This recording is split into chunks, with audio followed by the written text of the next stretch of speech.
आदमी की शक्ल में कुत्ते से नहीं डरता, उनसे निपट लेता हूँ, पर सच्चे कुत्ते से बहुत डरता हूँ। कुत्ते वाले घर मुझे अच्छे नहीं लगते। वहां जाओ तो मेजबान के पहले कुत्ता भौंककर स्वागत करता है। अपने स्नेही से नमस्ते हुई नहीं कि कुत्ते ने गाली दे दी। क्यों, यहाँ क्यों आया है बे? तेरे बाप का घर है, भाग यहाँ से।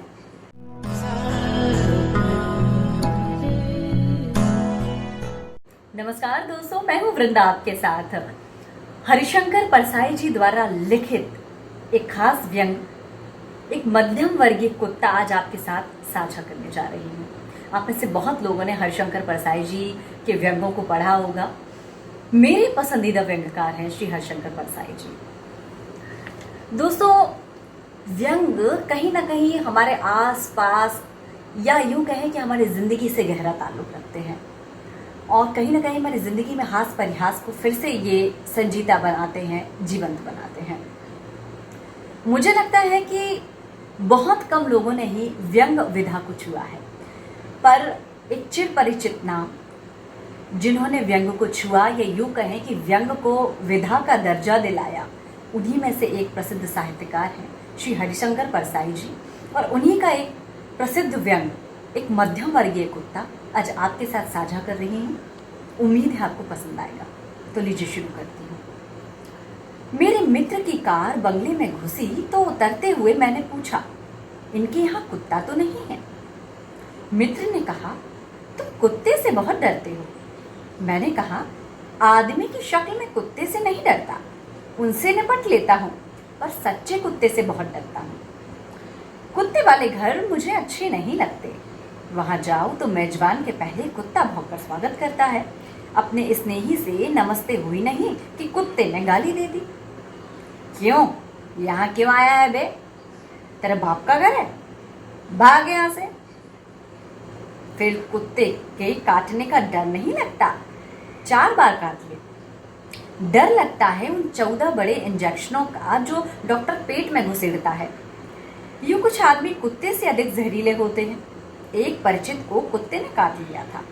मैंने कहा, इन्हें कुछ नहीं होगा, हाल चाल उस कुत्ते का पूछो और इंजेक्शन भी उसे ही लगाओ। एक नए परिचित ने मुझे घर पर चाय के लिए बुलवाया। मैं उनके बंगले पर पहुंचा तो फाटक पर तख्ती लगी देखी, कुत्ते से सावधान। मैं फौरन लौट गया। कुछ दिनों बाद वे मिले तो मुझसे शिकायत की कि आप उस दिन चाय पीने नहीं आए।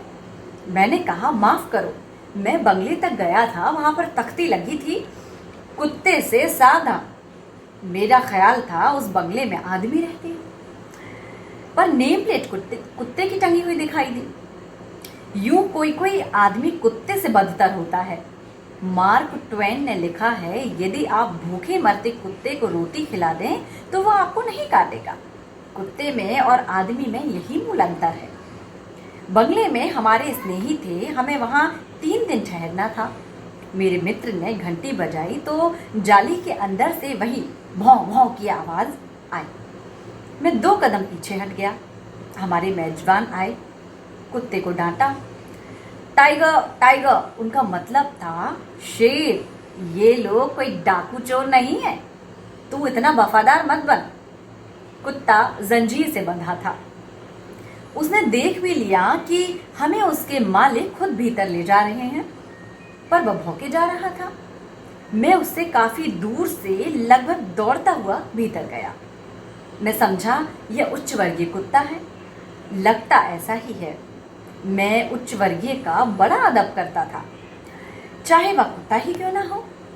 उस बंगले में मेरी स्थिति बड़ी अजीब सी थी। मैं हीन भावना से ग्रस्त था। इसी अहाते में एक उच्च वर्गीय कुत्ता और इसी में मैं। वह मुझे हिकारत की नजर से देखता। शाम को हम लोग लॉन में बैठे थे। नौकर कुत्ते को अहाते में घुमा रहा था। मैंने देखा फाटक पर आकर 2 आवारा कुत्ते खड़े हो गए। वे सर्वहारा कुत्ते थे। वे इस कुत्ते को बड़े गौर से देखते, फिर यहाँ वहां घूमकर लौट आते और इस कुत्ते को देखते रहते। पर यह बंगले पर उन पर भौंकता था। वे सहन जाते और यहाँ वहां हो जाते। पर फिर आकर इस कुत्ते को देखने लगते। मेजबान ने कहा, यह हमेशा का सिलसिला है। जब भी यह अपना कुत्ता बाहर आता है तो वे दोनों कुत्ते इसे देखते रहते हैं। मैंने कहा, पर इसे उन पर भौंकना नहीं चाहिए। यह पट्टे और जंजीर वाला है, सुविधा भोगी है। वे कुत्ते भुखमरे और आवारा हैं, इसकी और उनकी बराबरी नहीं है।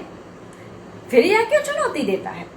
रात को हम बाहर ही सोए, जंजीर से बंधा कुत्ता भी पास ही अपने तखत पर सो रहा था। अब हुआ यह कि आसपास जब भी वे कुत्ते भौंकते, यह कुत्ता भी भौंकता। आखिर यह उनके साथ क्यों भौंकता है? यह तो उन पर भौंकता है। जब वे मोहल्ले में भौंकते हैं तो यह भी उनकी आवाज में आवाज मिलाने लगता है, जैसे उन्हें आश्वासन देता हो कि मैं यहाँ हूँ, तुम्हारे साथ हूँ। मुझे इसके वर्ग पर शक होने लगा है। यह उच्च वर्गीय कुत्ता नहीं है। मेरे पड़ोस में ही एक साहब के पास 2 कुत्ते थे। उनका रौब ही निराला। मैंने उन्हें कभी भौंकते नहीं सुना। आसपास के कुत्ते भौंकते रहते पर वे ध्यान नहीं देते थे। लोग निकलते पर वे झपटते भी नहीं थे। कभी मैंने उनकी एक धीमी गुर्राहट ही सुनी होगी। वे बैठे रहते या घूमते रहते। फाटक खुला होता तो भी वे बाहर नहीं निकलते थे। बड़े रौबीले, अहंकारी। ये कुत्ता उन सर्वहारा कुत्तों पर भौंकता भी और उनकी आवाज में भी आवाज मिलाता। कहता है, मैं भी तुम में शामिल हूँ। उच्च वर्गीय झूठा रौब भी और संकट के आभास पर सर्वहारा के साथ भी। यह चरित्र है इस कुत्ते का। यह मध्यम वर्गीय चरित्र है। यह मध्यम वर्गीय कुत्ता उच्च वर्गीय होने का ढोंग भी करता है और सर्वहारा के साथ मिलकर भौंकता भी है। तीसरे दिन रात को हम लौटे तो देखा कुत्ता त्रस्त पड़ा है। हमारी आहट पर वह भौंका नहीं, थोड़ा सा मरी आवाज में गुर्राया। आसपास वे आवारा कुत्ते भौंक रहे थे, पर यह उनके साथ भौंका नहीं। थोड़ा गुर्राया और फिर निढाल पड़ गया। मैंने मेजबान से कहा, आज तुम्हारा कुत्ता बड़ा शांत है। मेजबान ने बताया, आज यह बड़ी बुरी हालत में है। हुआ यह कि नौकर की गफलत के कारण यह फाटक से बाहर निकल गया।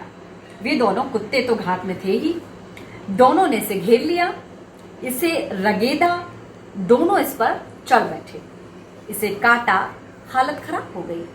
नौकर इसे बचाकर लाया। तभी से यह सुस्त पड़ा है और घाव सहन कर रहा है। डॉक्टर श्रीवास्तव से कल इसे इंजेक्शन दिलवाऊंगा। मैंने कुत्ते की तरफ देखा, दीन भाव से पड़ा था। मैंने अंदाज लगाया, हुआ यूं होगा कि यह अकड़ से फाटक के बाहर निकला होगा, उन कुत्तों पर भौंका होगा।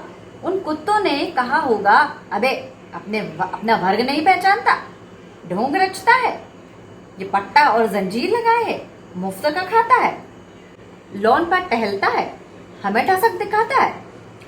पर रात को जब किसी आसन्न संकट पर हम भौंकते हैं तो तू भी हमारे साथ आ जाता है। संकट में हमारे साथ है मगर यूं हम पर भौंकेगा। हम में से है तो निकल बाहर। छोड़ यह पट्टा और जंजीर, छोड़ यह आराम। घूरे पर पड़ा अन्न खा या चुरा कर रोटी खा ले, धूल में लेट। यह फिर भौंका होगा। इस पर वे कुत्ते झपटे होंगे, यह कहकर, अच्छा ढोंगी, दगाबाज, अभी तेरे झूठे दर्प का अहंकार नष्ट किए देते हैं।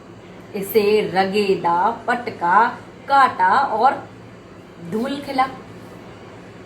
कुत्ता चुपचाप पड़ा अपने सही वर्ग के बारे में चिंतन कर रहा था।